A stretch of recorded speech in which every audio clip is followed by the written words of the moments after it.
Michelle, thank you so much. In the meantime, the Spokane Police Department will soon put more officers on the street and reorganize precincts and patrols. One of the main goals, reducing the time it takes officers to respond once a 911 call comes in. KREM 2's Kyle Simchuk is joining us now in the studio tonight, and he's looking at those changes and just how soon we could notice a difference. Kyle? Well, as early as this Sunday, that's when this reorganization will go into effect. Chief Craig Meidl says responding to 911 calls should be the department's top priority, but this new plan comes at a cost.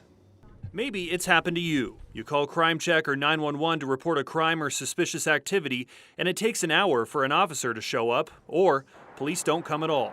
The simple fact is that they are stretched too thin to match the volume. So they have to prioritize calls, which is not satisfying to anyone. And Mayor Nadine Woodward says officers themselves are just as frustrated.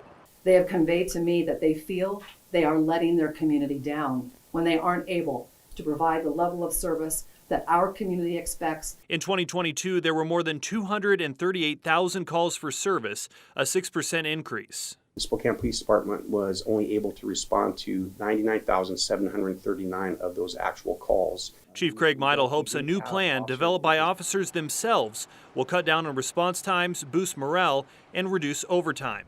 Beginning this Sunday, SPD's coverage area will be divided into 4 precincts with a captain assigned to each one. Now officers will be assigned to these specific areas.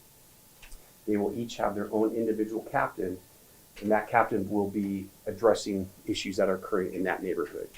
We also want to see our officers take ownership for those problems as well in addressing those problems.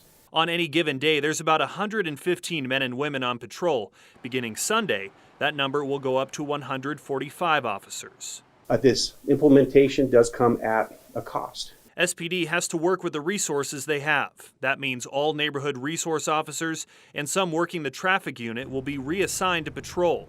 Meidl says officers will still be expected to enforce rules of the road when they aren't responding to a call. And Chief Meidl says the plan will also double the amount of officers in downtown Spokane and also extend the hours they're patrolling downtown as well. In the studio, Kyle Simchuk, KREM 2 News.